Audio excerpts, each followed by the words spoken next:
प्रिय विद्यार्थियों, आप सभी का इस ऑनलाइन क्लास में हार्दिक स्वागत।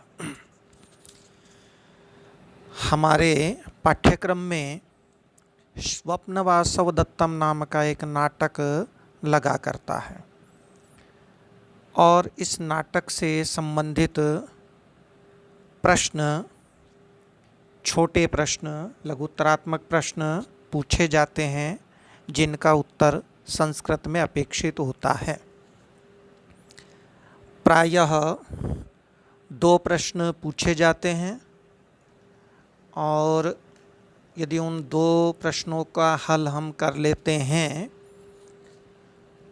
तो 4 अंक हमारे क्लियर हो जाते हैं। इसी को ध्यान में रखते हुए और साथ ही साथ स्वप्न वासव दत्तम के बारे में आपको कुछ जानकारी भी मिल जाए, इस ध्येय के साथ ये एक छोटी सी प्रश्नोत्तरी आपके समक्ष प्रस्तुत की जा रही है। आशा है कि आप इससे लाभान्वित होंगे। तो अस्तु, पहला प्रश्न है, स्वप्न वासव दत्तम नाटकस्य रचयिता प्रणेता को अस्ति? स्वप्न वासव दत्तम इस नाटक के रचयिता, प्रणेता अथवा सामान्य भाषा में कहें तो लेखक को अस्ति कौन है? तो जो भी हम पुस्तक पढ़ते हैं प्रिय विद्यार्थियों, हमें ध्यान में रहना चाहिए कि उसके राइटर कौन हैं। तो स्वप्न वासव दत्तम एक बहुत प्रसिद्ध और महत्वपूर्ण नाटक है, तो इसके रचयिता के बारे में हमें जानकारी होनी चाहिए। प्रश्न प्रकारांतर से इस प्रकार भी पूछा जा सकता है कि स्वप्न वासव दत्तम कस्य महाकवेः रचना अस्ति? स्वप्न वासव दत्तम किस महाकवि की रचना है? तो इसका उत्तर यदि हम देना चाहें तो होगा भास, महाकवि भासः। पहला जो प्रश्न पूछा था उसमें प्रणेता का नाम पूछा गया, लेखक का नाम पूछा गया है, तो हम सीधे तौर पे लिख सकते हैं भासः। संस्कृत में उत्तर होगा भासः। और ये जो पूछा गया है स्वप्न वासव दत्तम कस्य महाकवेः रचना अस्ति,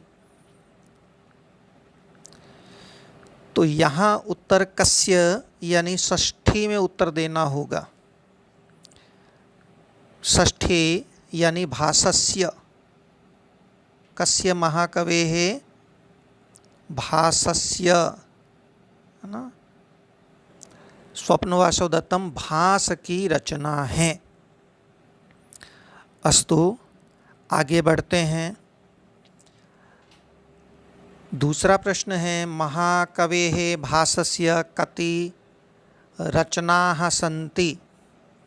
यहाँ रचना टाइप हो गया है, रचनाः बहुवचन में होना चाहिए। तो यहाँ रचनाः की जगह कृति शब्द का भी प्रयोग किया जा सकता है, तो प्रश्न में कृतयः ये भी हो सकता है। महाकवे भासस्य कति कृतयः सन्ति, कति रचनाः सन्ति। तो महाकवि भास, जिनका समय कालिदास से भी पहले का माना जाता है, इसका कारण यह है कि कालिदास ने अपने नाटक मालविका अग्निमित्रम में उनका उल्लेख किया है। उन्होंने कहा है, प्रथित यशसाम भास सौमिल कविपुत्रादीनां प्रबंधान अतिक्रम्य कथम वर्तमानस्य कवे कालिदासस्य कृतौ बहुमान। अर्थात प्रसिद्ध यश वाले भास, सौमिल, कविपुत्र आदि की रचनाओं का अतिक्रमण करके कैसे वर्तमान कवि कालिदास की कृति में अत्यंत सम्मान करेंगे। तो कालिदास का समय प्रायः हम मानते हैं कि विक्रमादित्य के सभारत्नों में से एक थे, नवरत्नों में से एक थे। और विक्रमादित्य का समय वही है जो विक्रम संवत की स्थापना का समय है, यानी पहला विक्रम शताब्दी पहली। और चूँकि कालिदास ने भास का उल्लेख किया है, इसका मतलब भास इनसे पूर्ववर्ती हैं। संभवतया ईसा से पहली या दूसरी शताब्दी पूर्व भास का काल माना जा सकता है। तो उसी महाकवि भास की कितनी रचनाएं हैं, तो मैं आपको बता दूं, महाकवि भास की रचनाओं की संख्या जो उत्तर देना है हमें कति की जगह, वो होगा त्रयोदश।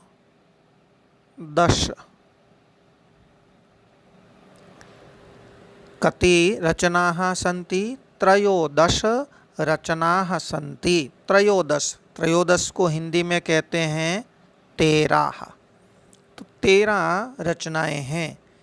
और इसी को हम नाटक चक्र भी कहते हैं, क्योंकि एक प्रकार का चक्र है, पहिया है, जिसमें अरे लगे हुए हैं और उन अरों की संख्या त्रयोदश है, 13 है। तो महाकवि भास की कितनी रचनाएं हुई? त्रयोदश, 13।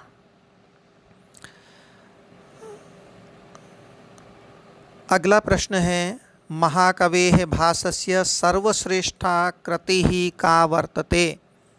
महाकवि भास की सर्वश्रेष्ठ कृति कौन सी है? सर्वश्रेष्ठ रचना कौन सी है? तो 13 जो नाटक हैं, जिनको नाटक चक्रम कहते हैं, उसमें सर्वश्रेष्ठ रचना आप जानते हैं, वो रचना है स्वप्न वासव दत्तम। तो हमें उत्तर में लिखना है केवल यही, स्वप्न वासव दत्तम। नीचे लिख रहा हूँ, मिला करके ही लिखना होगा, वासव दत्तम, दत्तम म लिखना है अंत में। तो स्वप्न वासव दत्तम महाकवि भास की सर्वश्रेष्ठ रचना है। 13 जो नाटक चक्र हैं उनमें सबसे श्रेष्ठ स्वप्न वासव दत्तम है। और इस स्वप्न वासव दत्तम, इस नाटक में कुल मिलाकर के 6 अंक हैं। 6 अंकों का एक छोटा सा नाटक है ये स्वप्न वासव दत्तम। और आप गौर कीजिए, ध्यान दीजिए, किस नाटक का नाम स्वप्न वासव दत्तम क्यों है? आपको 2 शब्द दिखाई दे रहे होंगे, एक स्वप्न और दूसरा वासव दत्तम। वासव दत्तम तो नायिका का एक तरह से नाम है, वासव दत्ता। वासव दत्ता जो है इस नाटक की प्रधान नायिका है।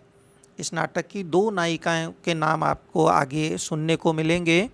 एक तो प्रधान नायिका वासव दत्ता, और दूसरी जो नायिका है, उदयन की नायिका, वो है पद्मावती। नायक एक ही है, राजा उदयन।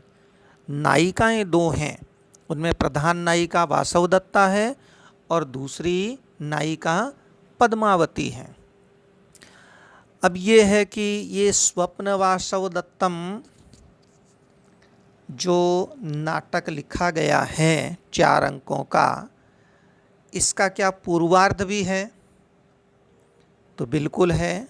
इसलिए यह प्रश्न बनता है, किम नाम नाटकम स्वप्न वासव दत्तम नाटकस्य पूर्वार्धम मन्यते? कौन सा नाटक स्वप्न वासव दत्तम का पूर्वार्ध माना जाता है? तो स्वप्न वासव दत्तम नाटक का पूर्वार्ध भी है, जो भास के द्वारा लिखा गया था। उस का नाम मैं आपको बता देता हूँ। भास के 13 नाटकों में स्वप्न वासव दत्तम नाटक का पूर्वार्ध है प्रतिज्ञा यौगंधरायणम। प्रतिज्ञा यौगंधरायणम, इस तरह से इसको लिखेंगे, प्रतिज्ञा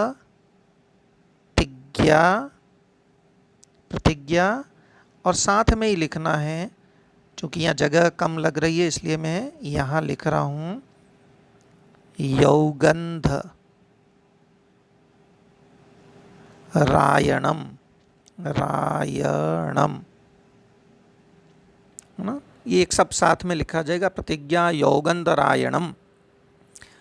अब प्रतिज्ञा शब्द तो आपके सुना हुआ है, इसमें तो कोई दिक्कत नहीं आती है। नया शब्द आपके लिए है यौगंधरायणम। यौगंधरायण एक पात्र का नाम है। ये जो नाटक है उसका एक नायक है उदयन, वत्स देश का राजा है। उसका जो प्रधान अमात्य है, प्रधान अमात्य, अमात्य मंत्री को कहते हैं, उसका जो प्रधान अमात्य है उसी का नाम है यौगंधरायणम, यौगंधरायण। तो उसने प्रतिज्ञा की थी राजा उदयन को, प्रद्योत ने बंदी बना लिया था अपनी पुत्री को वीणा सिखाने के लिए, वासवदत्ता को वीणा सिखाने के लिए। और तब यौगंधरायण प्रतिज्ञा करता है कि मैं मंत्री यौगंधरायण प्रतिज्ञा करता हूँ कि अपने राजा उदयन को कारागार से मुक्त कराऊंगा, अन्यथा मेरा नाम यौगंधरायण नहीं। और जब उसे ये पता लगता है कि कारागार में जब वह उदयन प्रद्योत की पुत्री वासवदत्ता को वीणा सिखा रहा होता है तो दोनों में अनुराग हो जाता है, तो प्रतिज्ञा में संशोधन भी करता है और कहता है कि मैं वासवदत्ता सहित उदयन को कारागार से मुक्त यदि नहीं कराया तो मेरा नाम यौगंधरायण नहीं। और वह इस प्रतिज्ञा में सफल भी होता है। तो इसीलिए ये जो स्वप्न वासवदत्तम के पूर्वार्ध नाटक का जो नाम पूछा है प्रतिज्ञा यौगंधरायणम, ये अब नाम पूरी तरह सार्थक है। और चलते चलते बता दूं कि प्रतिज्ञा यौगंधरायणम इस नाटक में कुल 4 अंक हैं। स्वप्न वासवदत्तम में 6 अंक हैं, इसमें 4 अंक हैं। तो आगे बढ़ते हैं। अगला प्रश्न आप देख ही रहे हैं, 5वां प्रश्न हमारे समक्ष उपस्थित है। स्वप्न वासवदत्तम नाटके कति अंकाः सन्ति। अभी आपके सामने उल्लेख किया है कि जो पूर्वार्ध है भास द्वारा रचित प्रतिज्ञा यौगंधरायणम वो 4 अंकों का है, और जो स्वप्न वासवदत्तम जो हमें पढ़ना है, जो हमने पढ़ा है, वो 6 अंकों का है। तो सीधा सीधा प्रश्न है, उत्तर भी बहुत आसान है। कति की जगह हमें संख्या लिखनी होगी, तो वो संख्या संस्कृत में लिखेंगे। चूँकि 6 हैं और 6 को संस्कृत में कहते हैं षट, हलंत होगा। ट भी कर सकते हैं और ड भी कर सकते हैं, यानी षट की बजाय षड भी लिख सकते हो आप। कति अंकाः सन्ति, षड अंकाः सन्ति, षट अंकाः सन्ति, 6 अंक हैं। आगे बढ़ते हैं। स्वप्न वासवदत्तम नाटकस्य नायकः को अस्ति, नेता को अस्ति। नेता कौन है, नायक कौन है, इस नाटक का हीरो कौन है। तो अब तक जो चर्चा चली है वो उससे आपके सामने स्पष्ट है कि इसका नायक जो है वह वत्स देश का राजा उदयन है। तो को अस्ति की जगह कह की जगह हमें उत्तर देना है। और यदि आप एक शब्द में ही उत्तर देना चाहें तो उदयन कह उदयनः, विसर्ग होगा, कह उदयनः। उदयन इस नाटक का नायक है, नेता है, हीरो है। और लगे आपको ये भी ध्यान देना चाहिए कि उदयन किस देश का शासक है, तो उदयन वत्स देश का शासक है, वत्स देश का राजा है। एक छोटी सी बात मैं और आप से शेयर कर लेता हूँ। नाटक जो संस्कृत नाटक हैं उसमें नायक जो है वो 4 प्रकार का होता है। हिंदी में भी आप ध्यान में रखिए, नायक जो है वो 4 प्रकार का होता है। धीर शब्द उसके सबके साथ लगता है। तो पहला प्रकार है धीरोदात्त, धीर प्लस उदात्त, धीरोदात्त। दूसरा जो है वो है धीर ललितः, धीर ललितः।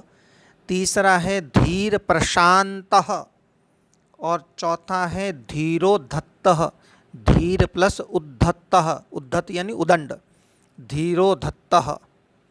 तो ये 4 प्रकार के नायक हुआ करते हैं। और ये भी आप सामान्य जानकारी रखिए कि नाटक का नायक प्रायः धीरोदात्त होता है। धीरोदात्तः, धीरोदात्तः, उदात्त ये तत्ता लगेगा, हाँ विसर्ग। नाटक का जो नायक होता है धीरोदात्त ही होता है प्रायः, लेकिन अपवाद आप जानते हैं होते ही हैं। स्वप्न वासव दत्तम नाटक का जो नायक है वो धीरोदात्त कोटि का नहीं है, वो है धीर ललित कोटि का। देखिए प्रश्न तो था नाटक का नायक कौन है, कौन का उत्तर आपने दे दिया है उदयन। मैं एक अलग प्रश्न की चर्चा कर रहा हूँ कि नायक किस कोटि का है, तो आप उत्तर देंगे वो धीर ललित कोटि का है। धीर, धीर ललित, धीर ललित कोटि का है। इसका लक्षण क्या है? निश्चिंतो धीर ललित कलासक्त सुखी मृदुः। निश्चिंत, निश्चिंत रहने वाला, राज्य का भार वो मंत्रियों को सौंपे रखता है, इसलिए वो निश्चिंत रहता है। तो उदयन ने भी अपने राज्य का भार जो है, कार्य भार, वो मंत्री को सौंप रखा है। उसमें भी प्रधान जो अमात्य है वो है योगंधरायण। निश्चिंतो धीर ललित कलासक्त, और दूसरा वह जो 64 कलाएं होती है उसमें आसक्त रहता है। कलासक्त सुखी मृदुः, सुखी, सुखी रहने वाला है। और दूसरा है मृदुः, मृदु यानी कोमल प्रकृति का होता है, मधुर स्वभाव का होता है वो। तो अस्तु आगे बढ़ें। अगला प्रश्न है स्वप्नवासव दत्तम नाटकस्य नायिका का अस्ति। नायिका कौन है? आप जानते हैं नाटक हो, फिल्म हो, हीरो और हीरोइन तो होने ही चाहिए। तो नाटक का नायक आप जानते हैं उदयन है। अब है नायिका कौन है?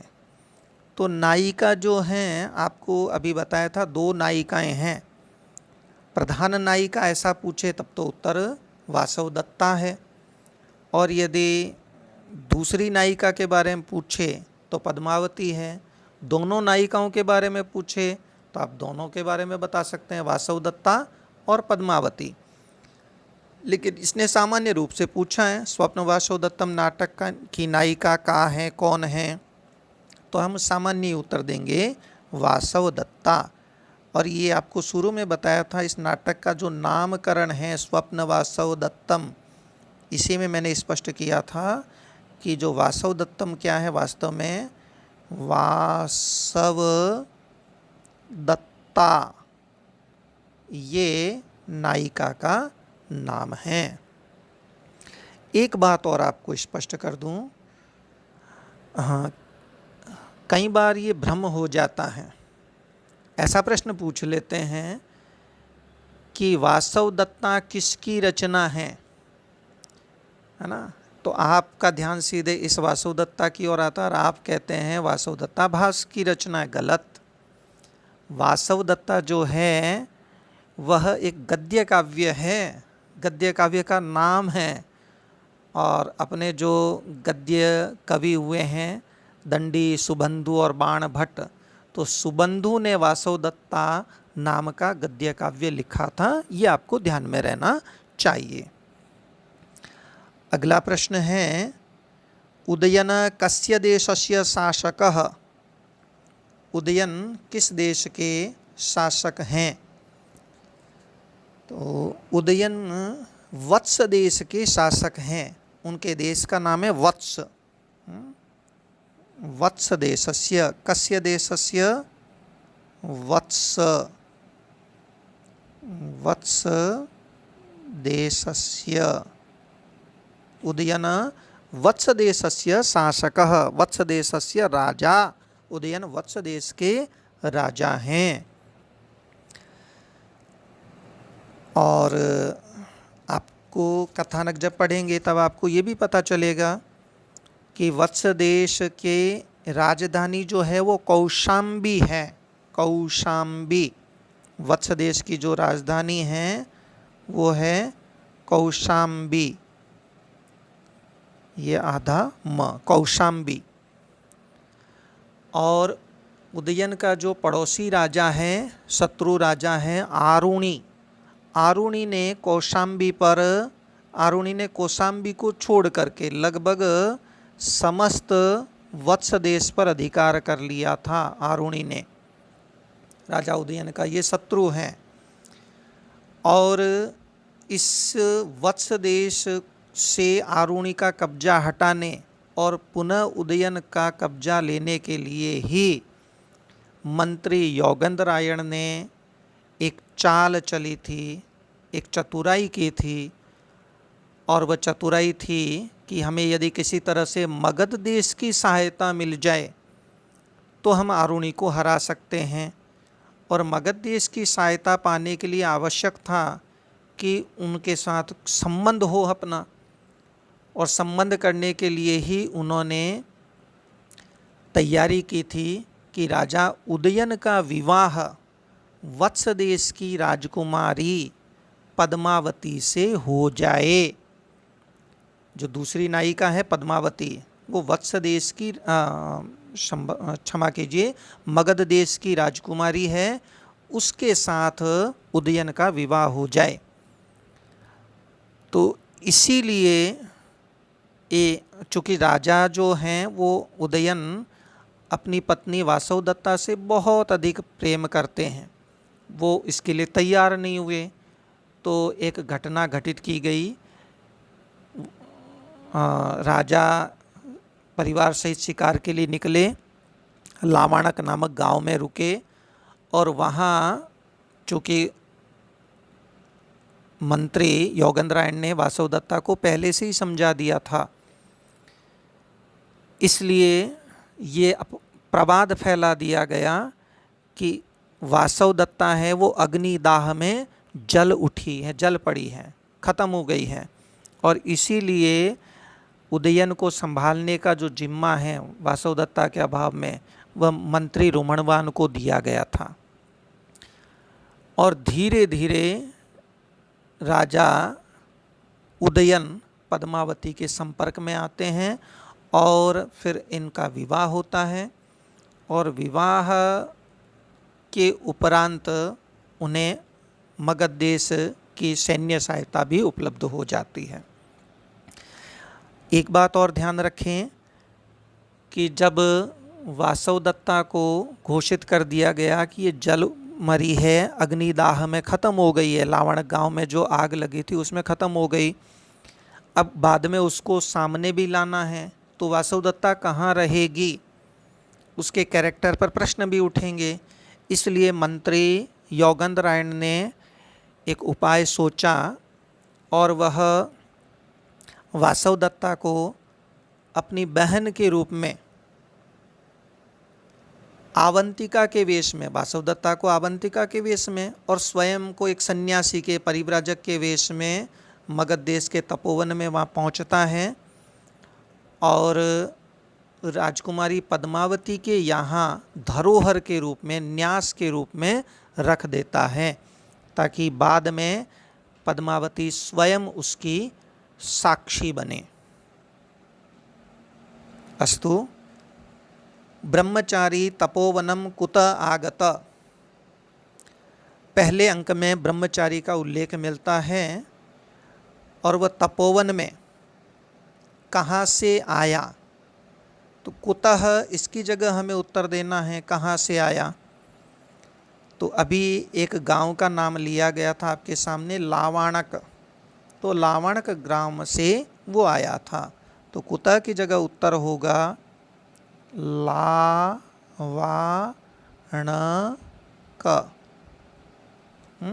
चूँकि कुतः तो पंचमी है, तो लावाणक ग्रामात ऐसा लिखेंगे, ग्रामात पंचमी में उत्तर होगा। ये एकल पद है। लावाणक ग्रामात आगत, लावाणक ग्राम से आया। ब्रह्मचारी चूंकि मैं अध्ययन कर रहा था और लावाणक गांव में आग लग गई, इस कारण से उसे वहां से निकलना पड़ा। अनाहारे तुल्यः इत्यादि जो पद्य है, इस पद्य में किसका वर्णन है? तो मैं आपको बताऊं कि इस पद्य में मंत्री रुमणवान का वर्णन है। एक और मंत्री है रुमणवान, उसी ने वासवदत्ता के अभाव में राजा को, उदयन को संभाला था। तो मंत्री का नाम तो है रुमणवान। रुमणवान जैसे होता है ना भगवान, वैसे रुमणवान। लेकिन यहाँ उत्तर हमें कैसे देना है? कस्य वर्णनम, कस्य उत्तर, कस्य का मतलब है षष्ठी में ही देना चाहिए। तो रुमणवान शब्द की षष्ठी जो होगी वो मैं यहाँ लिख रहा हूँ, रु म आधारण व, मूल शब्द तो है रुमणवत, तहलंत होता है, लेकिन षष्ठी में उत्तर देना है तो ये होगा रुमणवतः। कस्य वर्णनम? रुमणवतः वर्णनम। अस्तु, आगे बढ़ते हैं। अग्निदाहस्य घटना कस्मिन् ग्रामे जाता। ये बहुत अच्छा प्रश्न है। अग्निदाह की घटना, आग लगने की जो घटना है, वो किस गांव में हुई थी? तो अब तक के वर्णन से आपको स्पष्ट है कि वो लावाणक गांव में हुई थी। तो कस्मिन् ग्रामे सप्तमी में ही उत्तर देना होगा, और वह उत्तर इस तरह होगा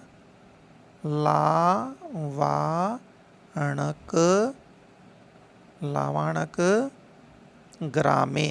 एकल में उत्तर होगा लावाणक ग्रामे।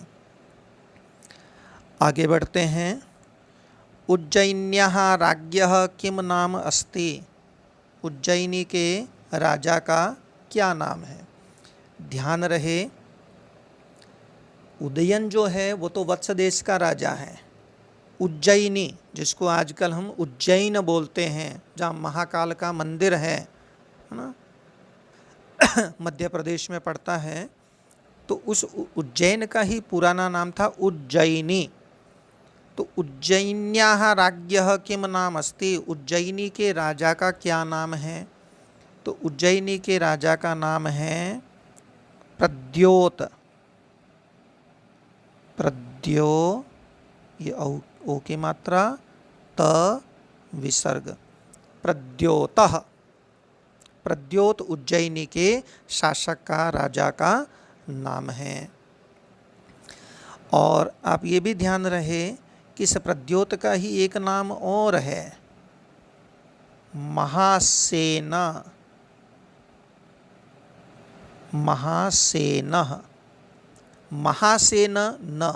महासेन क्यों कहते हैं? क्योंकि उसके पास महान सेना थी, विशाल सेना थी। नाम तो प्रद्योत ही है, पर उसके पास बड़ी सेना होने के कारण उसका नाम पड़ गया था महासेनः।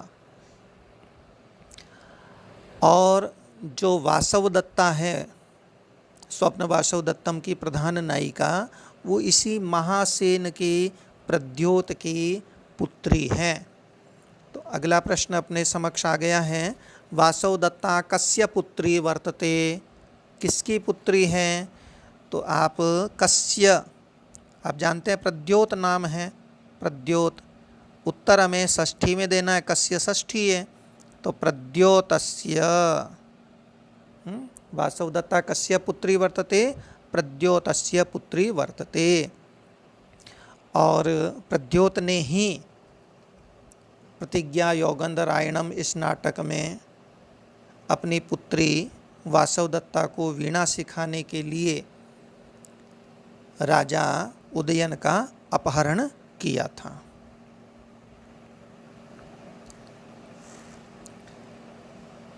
अगला प्रश्न है, इस नाटक की स्वप्न वासवदत्तम नाटक की प्रधान जो दूसरी नायिका है पद्मावती, उसके बारे में है।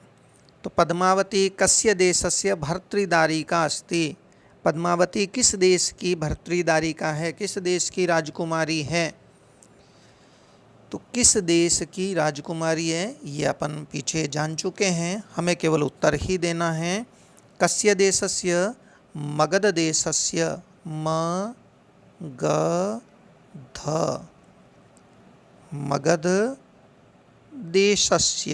मगध देशस्य राजकुमारी अस्ति। अब लगे हाथ ये प्रश्न भी हो सकता है, मगध नरेशः क अस्ति। मगध का नरेश कौन है। तो मगध नरेश का नाम है, कह की जगह उत्तर देना है दर्शक। जो दर्शक हैं वो मगध नरेश का नाम है, मगध देश के राजा का नाम है। और ये राजा उदयन का श्याल है, साला है। साला इसलिए क्योंकि मगध नरेश जो दर्शक है उसकी बहन है पद्मावती, जिसका विवाह वत्स देश के राजा उदयन से हुआ था। अगला प्रश्न, वासवदत्ता कौतुकमालायाम किम औषधम गुम्फति। वासवदत्ता कौतुकमाला में, विवाह की जो माला होती है उसमें कौन सी औषधि गुम्फति, गूंथती है। तो वासवदत्ता ने ही पद्मावती के लिए वरमाला, कौतुकमाला तैयार की थी। एक तरह से उसकी सौतनी है। दूसरे अंक में ये वर्णन मिलता है। तो वरमाला में, कौतुकमाला में दो तरह की औषधियाँ गूंथी जाती थी। एक औषधि का नाम तो होता है अविधवाकरणम। उस औषधि को गूंथने से यह मान्यता थी कि विधवापन नहीं होगा, वैधव्य नहीं होगा। और एक और औषधि गूंथी जाती थी सपत्नी मर्दनम, यानी सौतन खत्म हो जाती थी उससे। तो दो औषधियाँ उसको गूंथनी थी। पहली औषधि का नाम है अविधवाकरणम, विधवाकरणम।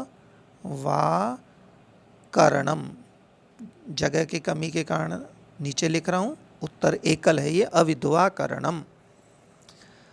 और जो दूसरी औषधि थी उसका नाम है सपत्नी मर्दनम। सपत्नी मर्दनम, ये सपत्नी सौतन को कहते हैं। सपत्नी मर्दनम, पत्नी का नाश हो जाए, मर्दन हो जाए, तो सपत्नी मर्दनम नाम की औषधि उसे गूंथनी थी। लेकिन वासवदत्ता ने कौतुकमाला में केवल एक ही औषधि गूंथी थी और उस औषधि का नाम है अविधवाकरणम। रुमणवान कह अस्ति। अब तक की स्टोरी से आप जान गए हैं कि रुमणवान उदयन का एक मंत्री है, अमात्य है। तो इसका उत्तर होगा उदयनस्य मंत्री, उदयनस्य अमात्यः। अपन लिख सकते हैं राज्ञः उदयनस्य, उदयनस्य षष्ठी है ये, राज्ञ उदयनस्य अमात्यः, अमात्यः, राजा उदयन का अमात्य। अमात्य यानी मंत्री, राज्ञ उदयनस्य अमात्यः। अस्तु, आगे बढ़ते हैं। शीर्ष वेदनया का दुखिता। शिरोवेदना से, सिरदर्द से कौन पीड़ित हुई। ये भी इस नाटक का एक महत्वपूर्ण अंश है कि शिरोवेदना से कौन दुखी हुई थी। शिरोवेदना से दुखी हुई थी पद्मावती। विवाह के उपरांत पद्मावती के सिर में भयंकर दर्द होता है। का दुखी था? पद्मावती दुखी था। और राजा को आशंका होने लगती है कि मैंने वासवदत्ता को तो खो ही दिया है अग्निदाह में, कहीं मेरी पत्ना जो दूसरी पत्नी पद्मावती है इससे भी मुझे वियोग न हो जाए, विरह न हो जाए। और इसी को आधार बना करके इस नाटक का नामकरण किया गया था। जब पद्मावती शिरोवेदना से पीड़ित होती हैं तो बहुत अच्छा वर्णन मिलता है इस नाटक में। पहले प्रश्न करते हैं, स्वप्न वासव दत्तम नाटकस्य स्वप्न दृश्यम कस्मिन अंके वर्तते। स्वप्न वासव दत्तम इस नाटक का स्वप्न का दृश्य किस अंक में है? आपको पता है इसमें 6 अंक हैं। कस्मिन अंके? पंचमें अंके, 5वें अंक में। पंचमें, सप्तमी है ना, इसलिए सप्तमी लगाएंगे। पंचमें, जैसे रामे शब्द बनता है उसी तरह लिखना होगा हमें पंचमें, पंचमें अंक में, 5वें अंक में।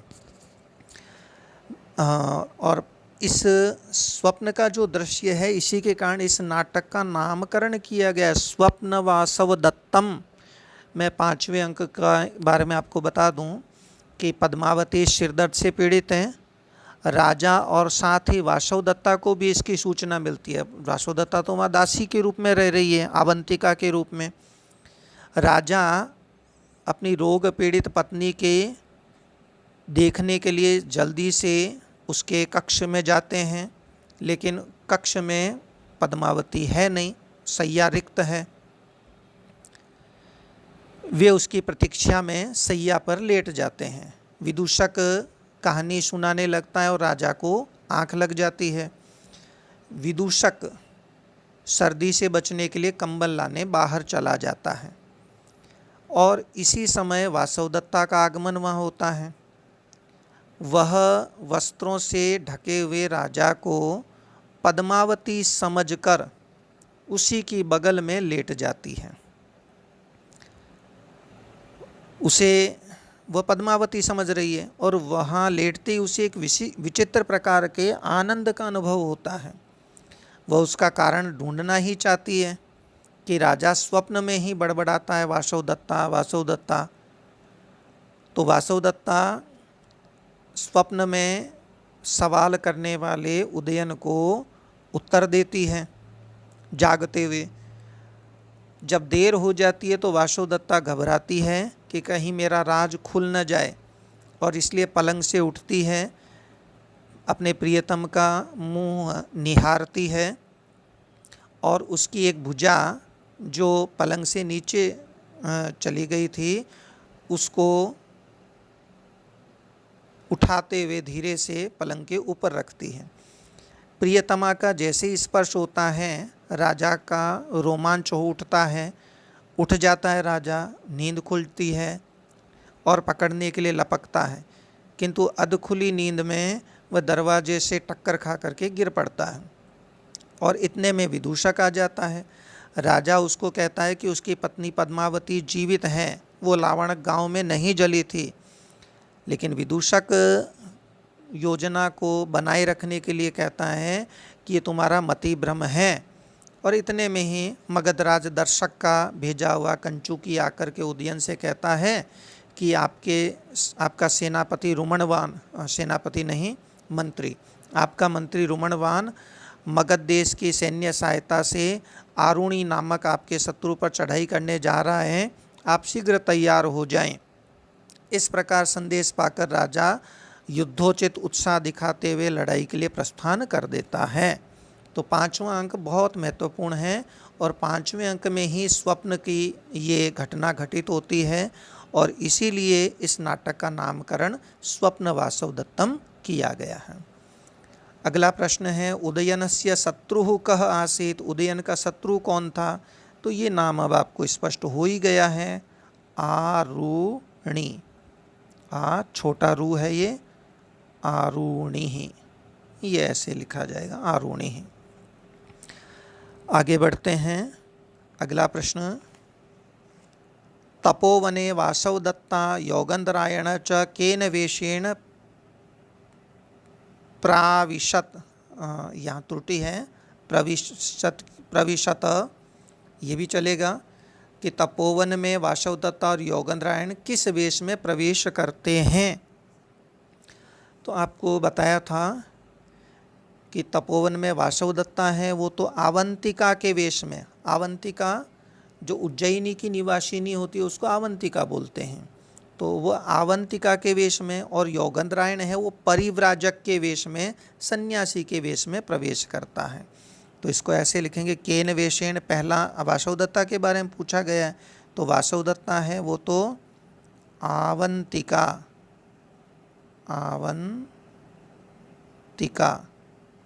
अवंतिका वेशेण, साथ में लगा देंगे वेशेण, अवंतिका वेशेण।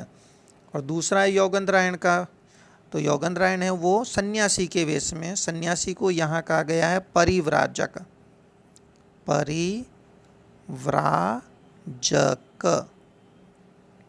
परिव्राजक वेशेण। सन्यासी कभी भी एक स्थान पर ठहरता नहीं है, वो व्रजन करता रहता है, गमन करता रहता है। परिव्राजक का मतलब है परि माने चारों ओर, व्रजन यानी चलना जाना, हर ओर चलता रहता है, वो रुकता नहीं है। तो तपोवन में वासवदत्ता अवंतिका वेशेण और योगेंद्रायण परिव्राजक वेशेण प्रविशत। अब एक महत्वपूर्ण प्रश्न और आया है, उदयनस्य वीणायाः किम नाम अस्ति। ये बहुत महत्वपूर्ण प्रश्न है। उदयन की वीणा जिसे वह बजाया करता था उसका नाम है घोषवती। तो ये मैं यहाँ लिख रहा हूँ, घोषवती।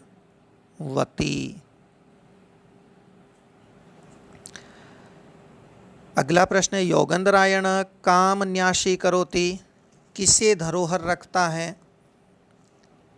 किसे धरोहर रखता है, तो वासवदत्ता को ही धरोहर के रूप में रखता है।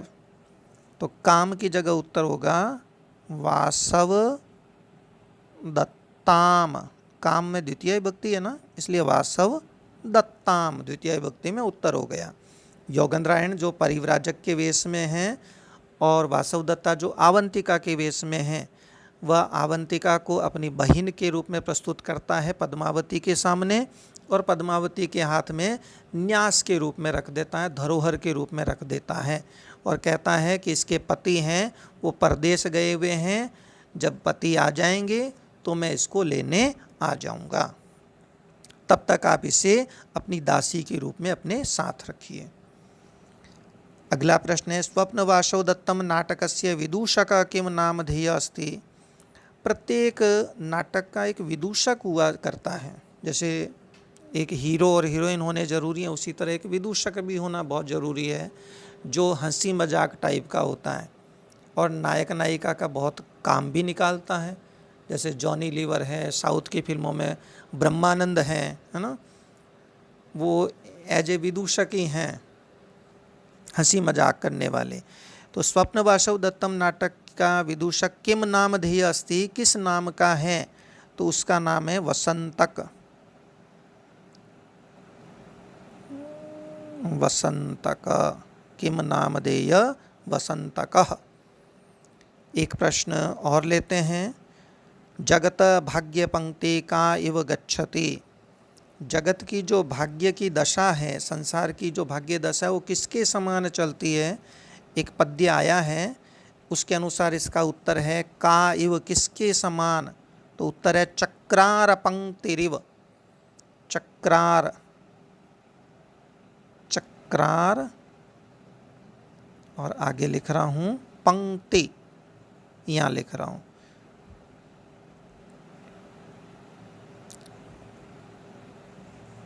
ये मिलाते हुए चक्रार पंक्तिरिव गच्छति, का की जगह उत्तर होगा चक्रार पंक्ति। अब इसे समझ लेते हैं। चक्र पहिए को कहते हैं, चक्र के साथ शब्द जुड़ा हुआ है अर अरे को कहते हैं। जैसे एक अशोक चक्र आपने देखा होगा, वो तो पहिया हो गया और उसमें तीलियां हैं बीच में, है ना, तो उसी को संस्कृत में अर कहते हैं।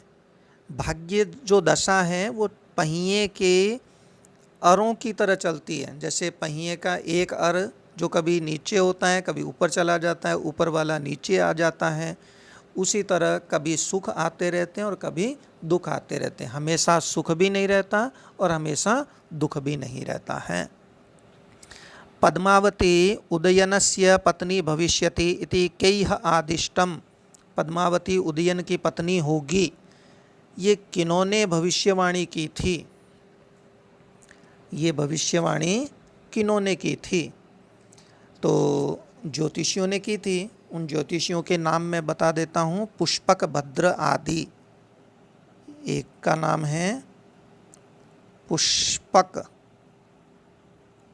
दूसरे का नाम है भद्र, जो कि पुष्पक भद्र आदि हैं, भद्रादि।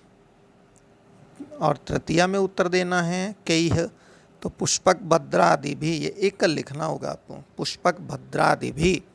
पुष्पक और भद्र आदि ज्योतिषियों ने ये भविष्यवाणी की थी कि एक दिन पद्मावती वत्स देश के राजा उदयन की रानी बनेगी।